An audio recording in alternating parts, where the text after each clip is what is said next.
नमस्कार, tortoise study centre में आप लोग का स्वागत है। हम लोग इस लेक्चर में देखेंगे खान सर का पॉकेट जीके सामान्य ज्ञान, जिसमें हम लोग का टॉपिक होगा वैदिक सभ्यता। चलिए फिर हम लोग स्टार्ट करते हैं। देखेंगे वैदिक सभ्यता 1500 से 600 ईसा पूर्व तक। वैदिक सभ्यता 1500 से 600 ईसा पूर्व। सिंधु सभ्यता के बाद जो नवीन संस्कृति प्रकाश में आई उसके बारे में जानकारी वेदों से मिलती है, इसलिए इस काल को हम वैदिक सभ्यता के नाम से जानते हैं। वैदिक काल दो भागों में विभाजन है। वैदिक काल दो भागों में बटा हुआ है। एक है ऋग्वैदिक काल 1500 से 1000 ईसा पूर्व और उत्तर वैदिक काल 1000 से 600 ईसा पूर्व। टॉपिक है ऋग्वैदिक काल 1500 से 1000 ईसा पूर्व। पॉइंट, आर्यों का इतिहास मुख्यतः हमें वेदों से ज्ञात होता है। आर्यों का इतिहास मुख्यतः हमें वेदों से ज्ञात होता है। नेक्स्ट, आर्यों का आगमन खैबर दर्रे से 1500 ईसा पूर्व के पहले हुआ। आर्यों का आगमन खैबर दर्रे से 1500 ईसा पूर्व के पहले हुआ। आर्य आरंभ में सप्त सिंध यानी पंजाब और अफगानिस्तान में बस गए थे। देखेंगे आर्यों का निवास स्थान के संबंध में मत क्या क्या है। आर्यों के निवास स्थान के संबंध में मत क्या क्या है। मत को देखेंगे विद्वान, है ना, देखते हैं ब्रह्मर्षि देश पंडित गंगानाथ झा ने कहा, है ना, विद्वान है ये, है ना। मत मध्य देश डॉक्टर राजबली पांडे। नेक्स्ट, सप्त सिंधु प्रदेश डॉक्टर अविनाश चंद्र। नेक्स्ट, देविका प्रदेश DS Trivedi. Next, Hungary P Giles. Next, दक्षिणी रूस नेहरिंग महोदय एवं गार्डन चाइल्ड। नेक्स्ट, दक्षिणी यूरोप माइंस मैकडोनेल। फिर देखेंगे मत और विद्वान आर्यों के निवास स्थान के संबंध में देखेंगे तिब्बत स्वामी दयानंद, कश्मीर या हिमालय HD कला, उत्तरी ध्रुव बाल गंगाधर तिलक, इंपॉर्टेंट है। जर्मनी पेनाका, पामीर के पठार मेयर महोदय, मध्य एशिया मैक्स मूलर, आल्प्स का पूर्वी क्षेत्र ब्रेंडन स्टेन्स। नेक्स्ट, आर्य शब्द का अर्थ श्रेष्ठ कुलीन है। आर्य शब्द का अर्थ श्रेष्ठ कुलीन है। इस सभ्यता के संस्थापक आर्य थे, इसलिए वैदिक सभ्यता को आर्य सभ्यता भी कहा जाता था। वैदिक सभ्यता मूलतः ग्रामीण थी। आर्यों का आरंभिक जीवन मुख्यतः पशुचारण था, कृषि गौण धंधा था। प्राचीन काल में आर्यों के जीविकोपार्जन का मुख्य साधन शिकार करना था। आर्यों की भाषा संस्कृत थी। ब्रह्मगिरी महापाषाणिक पुरास्थल से एक व्यक्ति के कब्र में 33 सोने के मनके और शंखाएं पाए गए हैं, जबकि दूसरे कंकालों के पास सिर्फ कुछ मिट्टी के बर्तन ही पाए गए हैं। यह दफनाए लोगों की सामाजिक स्थिति में भिन्नता को दर्शाता है। कुछ लोग अमीर, कुछ लोग गरीब, कुछ लोग सरदार तो कुछ अनुयायी थे। नेक्स्ट, ऋग्वेद के नदी सूक्त में वैदिक कालीन नदियों का उल्लेख है। सिंधु आर्यों के लिए सबसे महत्वपूर्ण नदी थी तथा इसका सर्वाधिक बार उल्लेख मिलता है। सबसे पवित्र सरस्वती नदी थी। नदी सूक्त में सरस्वती को नदीत्मा देवीत्मा मातेत्मा कहा गया है। नदीत्मा देवीत्मा मातेत्मा कहा गया है। नदियों से स्पष्ट होता है कि आर्यों का अफगानिस्तान से गहन संबंध था। ऋग्वेद में अफगानिस्तान नदियों की एवं पर्वतमाला मुचवंत यानी हिमालय का उल्लेख है। ऋग्वेद में गंगा एवं सरयू का एक बार एवं यमुना नदी का उल्लेख 3 बार है। ऋग्वेद में गंगा एवं सरयू का एक बार, यमुना नदी का उल्लेख 3 बार है। वायु पुराण में महानदी का पौराणिक नाम नीलोत्पला है। नेक्स्ट, ऋग्वैदिक कालीन नदियों को देखेंगे। प्राचीन नाम, आधुनिक नाम। विपाशा वर्तमान नाम व्यास, सतोदरी वर्तमान नाम सतलज, अश्किनी वर्तमान नाम चिनाब, वितस्ता वर्तमान नाम झेलम, परोशनी या इरावती वर्तमान नाम रावी, सुवास्तु या सुवास्तु वर्तमान नाम सावत, सिंधु वर्तमान नाम सिंध, सदानीरा वर्तमान नाम गंडक, कुंभा वर्तमान नाम काबुल, क्रभा वर्तमान नाम कूरम, द्विदस्ती यानी सरस्वती वर्तमान नाम घाघरा, गोमती या फुलहर वर्तमान नाम गोमल, वर्तमान नाम गोमल। नेक्स्ट कुरबा यानी कूरम, गोमल श्वालू श्वात नदियां अफगानिस्तान में बहती हैं। कुरबा यानी कूरम, गोमल श्वालू श्वात नदियां अफगानिस्तान में बहती हैं। ऋग्वैदिक काल का समाज कबीले के रूप में संगठित था, कबीले के रूप में संगठित था। पितृसत्तात्मक परिवार आर्यों के कबीलाई समाज यानी संयुक्त परिवार की बुनियादी इकाई थी।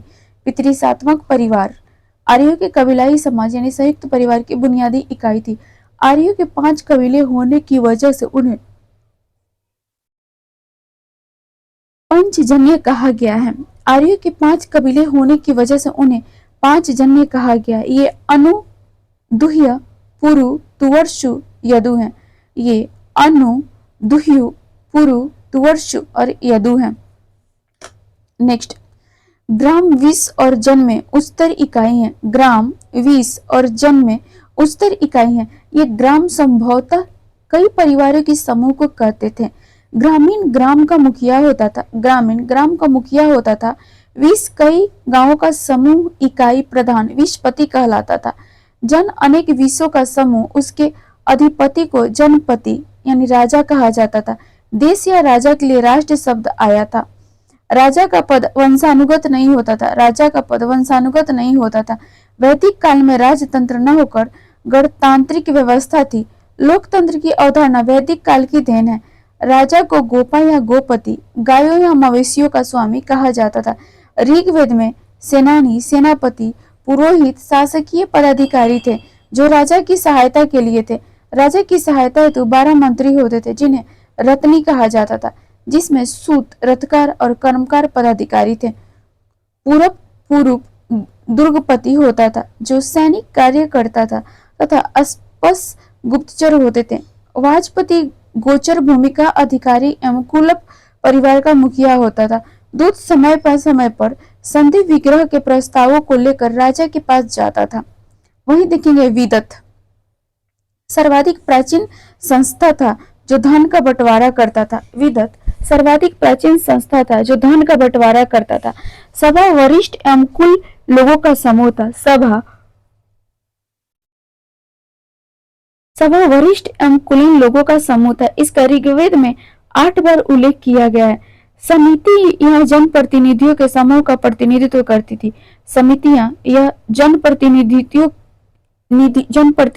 के समूह का प्रतिनिधित्व करती थी। इसके सभापति को ईशान कहा जाता था। वैदिक कालीन न्यायाधीशों को प्रश्न विनाक कहा जाता था। वैदिक कालीन न्यायाधीशों को प्रश्न विनाक कहा जाता था। नेक्स्ट अधिकतर लड़ाइयां युद्ध जानवरों, गायों एवं घोड़ों के लिए लड़ी जाती थी।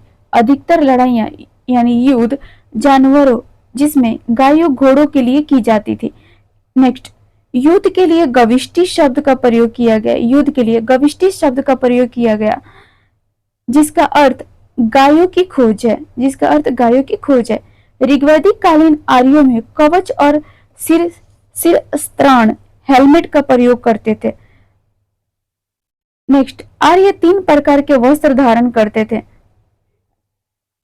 देखेंगे आर्य 3 प्रकार के वस्त्र धारण करते थे। अधो वस्त्र, उत्तरीय वस्त्र और अधिवास। नेक्स्ट कमर के नीचे नवी वस्त्र एवं कमर के ऊपर वासस, कमर के ऊपर वासस धारण करते थे। नेक्स्ट ऋग्वेद के 7वें मंडल एवं भूगज कोई अभिलेख में 10 राज्य युद्ध का वर्णन है। ऋग्वेद के 7वें मंडल एवं भूगज कोई अभिलेख में 10 राज्य युद्ध का वर्णन है जो सुदास एवं दास जनों के मध्य परोसनी यानी रावी नदी के तट पर हुआ एवं सुदास विजयी रहा। ऋग्वेद के अनुसार कैकेय के शासक अश्वपति घोड़ों के स्वामी थे। रामायण में कैकयों को पश्चिमी राज्य के रूप में वर्णित किया गया है। वैदिक कालीन चतुराश्रम व्यवस्था के अनुसार मानव जीवन को 4 आश्रमों ब्रह्मचर्य, गृहस्थ, वानप्रस्थ और संन्यास में बांटा गया। वैदिक कालीन चतुराश्रम व्यवस्था के अनुसार मानव जीवन को 4 आश्रमों ब्रह्मचर्य, गृहस्थ, वानप्रस्थ, संन्यास में बांटा गया। मानव जीवन 100 वर्ष मानते हुए प्रत्येक को 25 वर्षों में विभाजित किया गया। ब्रह्मचर्य आश्रम जीवन का प्रथम चरण है। ब्रह्मचर्य आश्रम जीवन का प्रथम चरण है जो शारीरिक विकास, अध्ययन एवं व्यक्तित्व विकास को समर्पित है। दूसरा गृहस्थ आश्रम जीवन एवं पारिवारिक जीवन को समर्पित है। तीसरा वानप्रस्थ आश्रम सांसारिक सुख एवं सांसारिक इच्छाओं से खुद को अलग करने, आध्यात्मिकता की ओर जाने को समर्पित है। एवं चौथा संन्यास आश्रम संसार से पूरी तरह से विनम्र हो जाने, सारा समय ध्यान एवं प्रार्थना में व्यतीत करने से संबंधित है। नेक्स्ट, ऋग्वेद में समाज 4 वर्णों में बटा था। ऋग्वेद में समाज 4 वर्णों में बटा था। देखेंगे, वर्ण व्यवस्था कर्म आधारित थी। वर्ण व्यवस्था कर्म आधारित थी। ऋग्वेद के 10वें मंडल के पुरुष सूक्त में 4 वर्णों का उल्लेख है। ऋग्वेद के 10वें मंडल के पुरुष सूक्त में 4 मंडलों का उल्लेख है, जिसके अनुसार 4 वर्ण ब्राह्मण, क्षत्रिय, वैश्य, शूद्र आदि पुरुष ब्राह्मण के क्रमशः मुख, भुजा, जंघाओं, चरणों से उत्पन्न हुए। हालांकि 10वां मंडल बाद में जोड़ा गया। नेक्स्ट, ब्राह्मणों का कर्म शिक्षा देना, क्षत्रियों का समाज की रक्षा करना, वैश्य का व्यापार करना तथा शूद्रों का कर्म सेवा करना था। 4 पुरुषार्थ थे, धर्म, अर्थ, काम, मोक्ष। धर्म, अर्थ, काम, मोक्ष। नेक्स्ट, महिलाओं के शिक्षा का अधिकार था। महिलाओं का शिक्षा का अधिकार था। विधवा विवाह का प्रचलन था। बाल विवाह, पर्दा प्रथा, सती प्रथा जैसी बुराइयां नहीं थी। आजीवन अविवाहित रहकर विधा अध्ययन करने वाली महिलाओं को आमूजा कहा जाता था। आमूजा कहा जाता था। नेक्स्ट, विवाह के समय मिलने वाले उपहार को वहतु कहा जाता था। वहतु विवाह के समय मिलने वाले उपहार को कहा जाता था। ऋग्वेद में घोषा, अपाला, सिक्ता, लोपामुद्रा। ऋग्वेद में घोषा, अपाला, सिक्ता, लोपामुद्रा विदर्भ राजा की कन्या, राजकुल में उत्पन्न अगस्त्य ऋषि की पत्नी आदि विदुषी महिलाएं थी। ये क्वेश्चन बीपीएससी में पूछा है, तो आप ध्यान रखेंगे। विस्फला एक योद्धा महिला थी। लोपामुद्रा प्राचीन भारत की नारी दार्शनिक थी। लोपामुद्रा प्राचीन भारत की नारी दार्शनिक थी। इनके द्वारा वेद मंत्रों की रचना की गई। इसे ब्रह्मवादिनी कहा जाता था। नेक्स्ट, वेद वेदांत पढ़ने वाला या पैसों के लिए पढ़ने वाला जीविकोपार्जन गुरु उपाध्याय कहलाता था। आर्य मूलतः शाकाहारी थे और पेय पदार्थ में सोमरस का पान करते थे। गाय को मूल्यवान संपत्ति समझा जाता था। गाय को मूल्यवान संपत्ति समझा जाता था। गायों को अघन्य, न मारने योग्य माना जाता था। ऋग्वेद में गो शब्द का उल्लेख 176 बार है। मुख्य व्यवसाय पशुपालन एवं कृषि था। इनका प्रिय पशु गाय एवं घोड़ा था। यातायात का साधन बैलगाड़ी था।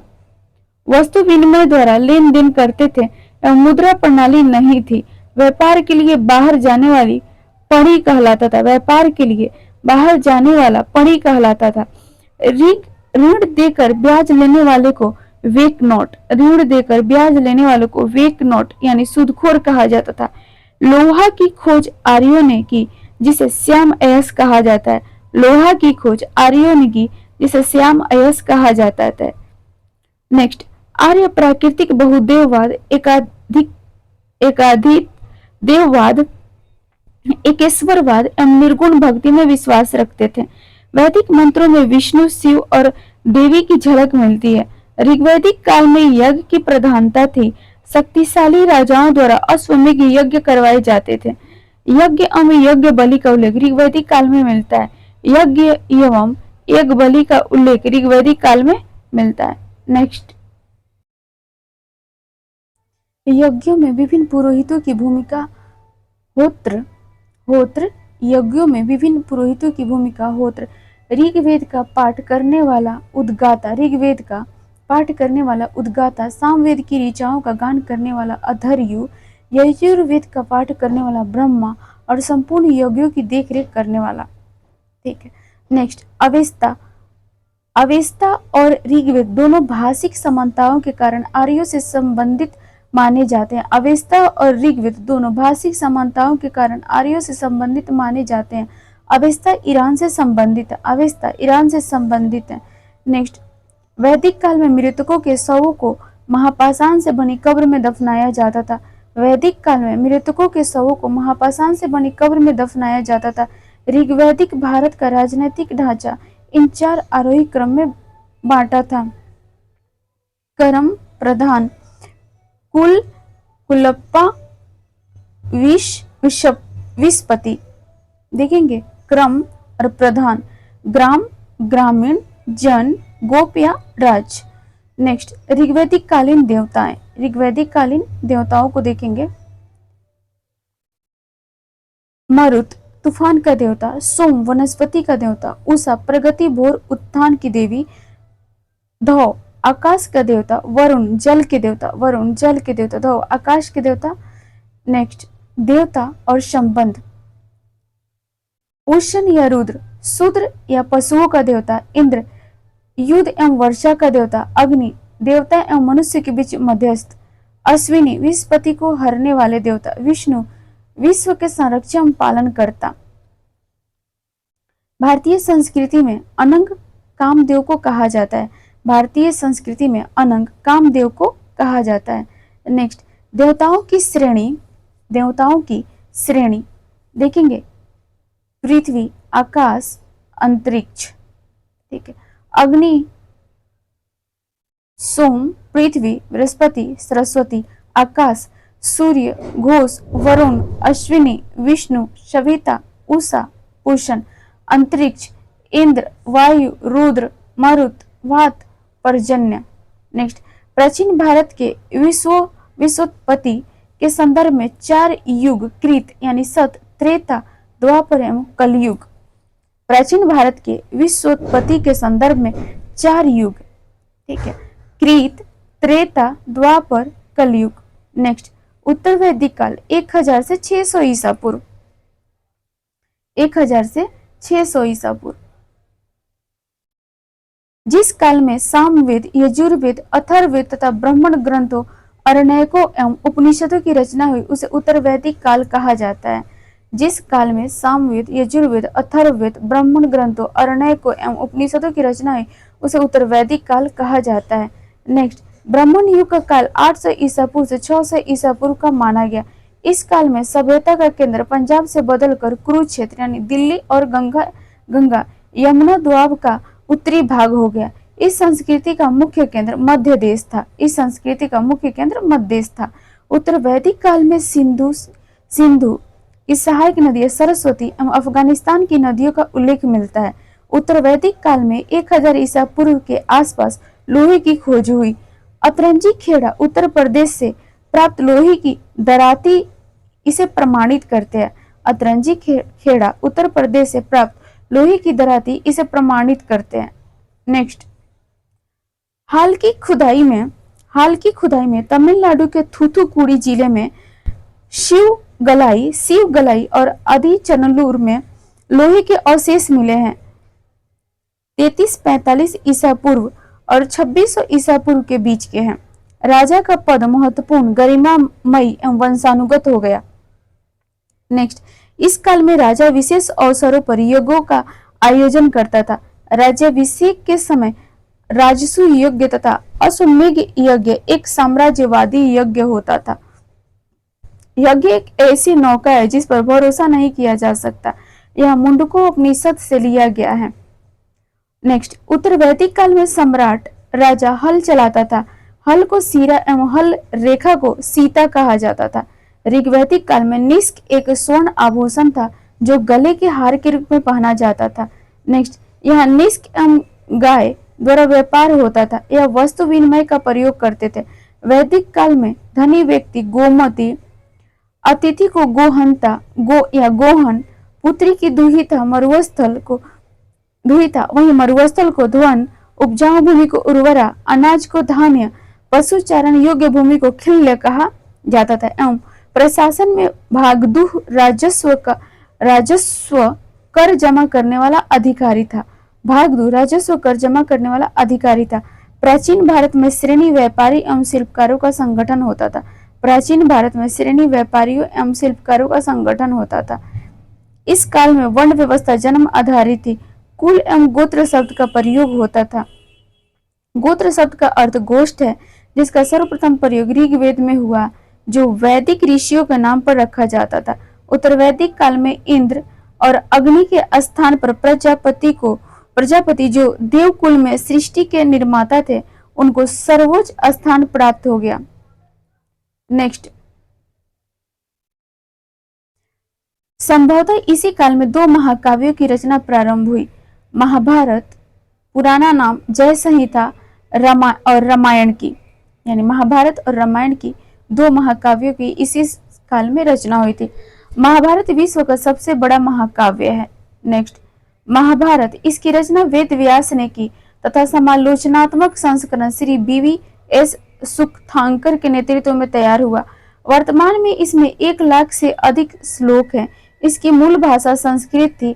महाभारत का महत्वपूर्ण उपदेशात्मक अंश भगवत गीता है। यह मूल रूप से संस्कृत में लिखित है। प्राचीन स्थल नैमिषारण्य में 60,000 मुनियों की सभा में संपूर्ण महाभारत कथा का वाचन किया गया। चार्ल्स विल्किंस ने 1784 से 85 ईस्वी में भागवत गीता का अनुवाद अंग्रेजी में किया था। भागवत गीता का अंग्रेजी अनुवाद चार्ल्स विल्किंस ने 1784 से 85 में किया था।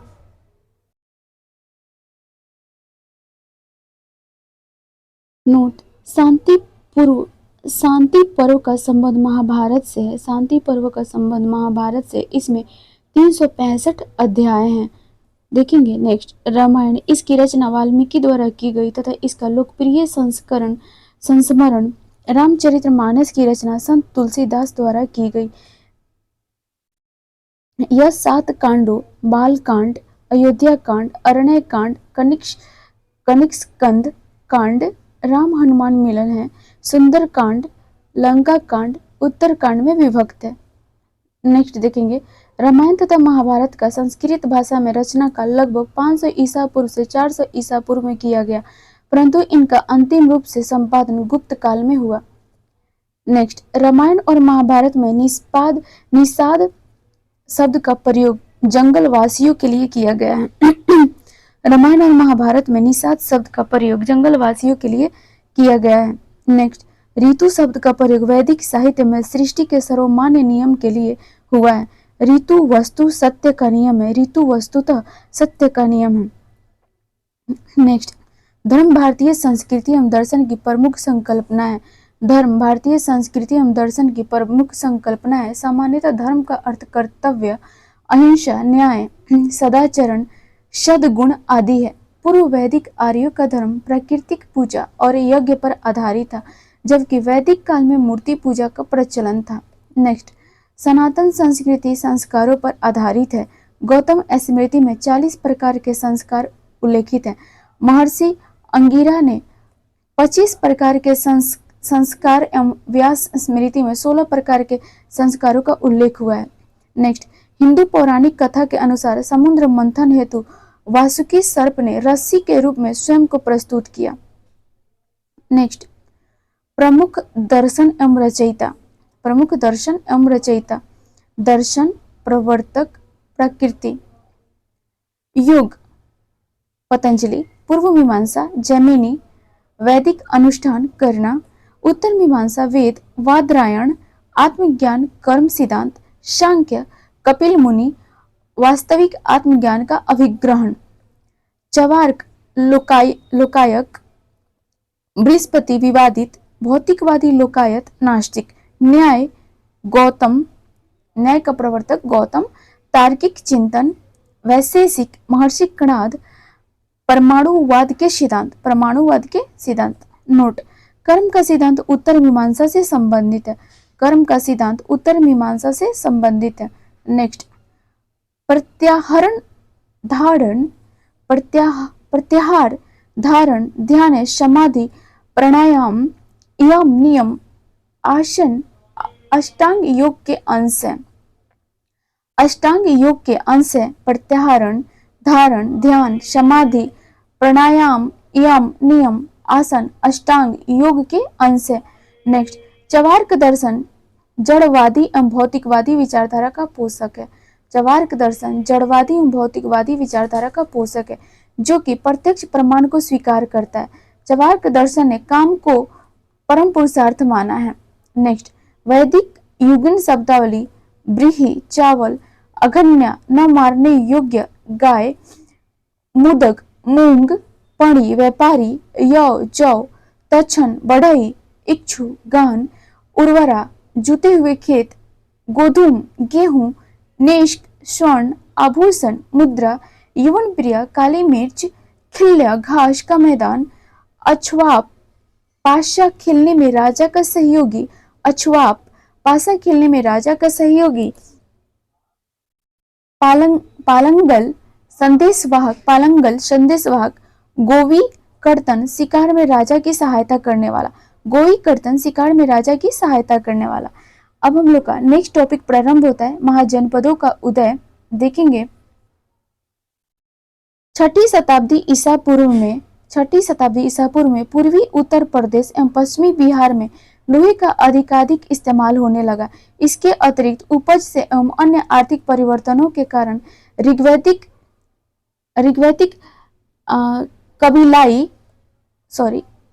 कबीलाई जनजीवन में दरार पड़ने लगी एवं क्षेत्रीय भावना के जागृत होने से नगरों का निर्माण होने लगा, जिससे महाजनपदों का उदय हुआ। इसे द्वितीय नगरीयकरण युग कहा गया। यह गांगे मैदान में विस्तृत था। नेक्स्ट, बुद्ध के समय में यानी उनके जन्म से पूर्व बुद्ध के समय में 16 महाजनपदों का जन्म हो चुका। इसका उल्लेख बौद्ध ग्रंथ के अंगुत्तर निकाय में एवं जैन ग्रंथ के भगवती सूत्र में मिलता है। बुद्ध के समय में यानी उनके जन्म से पूर्व 16 महाजनपदों का जन्म हो चुका था। इसका उल्लेख बौद्ध ग्रंथ के अंगुत्तर निकाय एवं जैन ग्रंथ के भागवत सूत्र में मिलता है। देखेंगे क्रम, महाजनपद, राजधानी और क्षेत्र।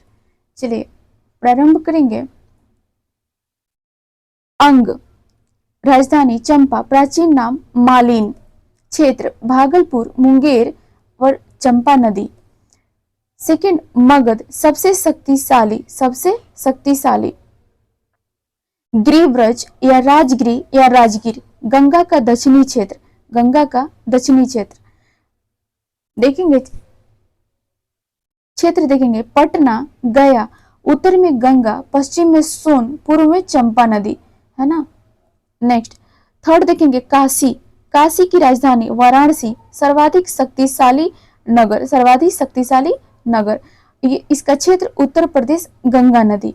चौथा, कौशल, राजधानी साकेत एवं श्रावस्ती, नगर विन्यास अर्धचंद्राकार, क्षेत्र पूर्वी उत्तर प्रदेश, गोमती, सर्पिका, सदानीरा नदी को याद रखेंगे। अब क्वेश्चन का ट्रेंड चेंज हो चुका है, अब वो नदी पूछ रही है, क्षेत्र को छोड़ रही है। नेक्स्ट, वत्स, राजधानी कौशाम्बी, क्षेत्र प्रयागराज, उत्तर प्रदेश, यमुना नदी। 6, अवंती, राजधानी उज्जैनी या महिष्मती, क्षेत्र मालवा, मध्य प्रदेश, नर्मदा नदी किनारे। 7, वैशाली, मुजफ्फरपुर, गंगा नदी। मल की राजधानी कुशीनारा या पावा, क्षेत्र देवरिया एवं गोरखपुर। 9, चेदी, शक्तिमती, राजधानी, क्षेत्र बुंदेलखंड, यमुना के दक्षिण केम नदी। नेक्स्ट, चेदी, 9 चेदी हो गया। 10, कुरु, राजधानी इंद्रप्रस्थ, क्षेत्र मेरठ तथा हरियाणा में, यमुना नदी के तट पे। 11, पांचाल, अहिच्छत्र कांपिल्य, पश्चिमी उत्तर प्रदेश। सूरसेन की राजधानी मथुरा, उत्तर प्रदेश, यमुना नदी। 13, गांधार, राजधानी तक्षशिला, पेशावर तथा कश्मीर, काबुल या स्वाब नदी। Thank you. ये महाजनपद काल में इतना ही बुक में दिया हुआ है। तो चलिए नेक्स्ट हमारा आप लोग का बौद्ध जैन टॉपिक होगा, तो हम लोग नेक्स्ट लेक्चर में मिलते हैं। Thank you.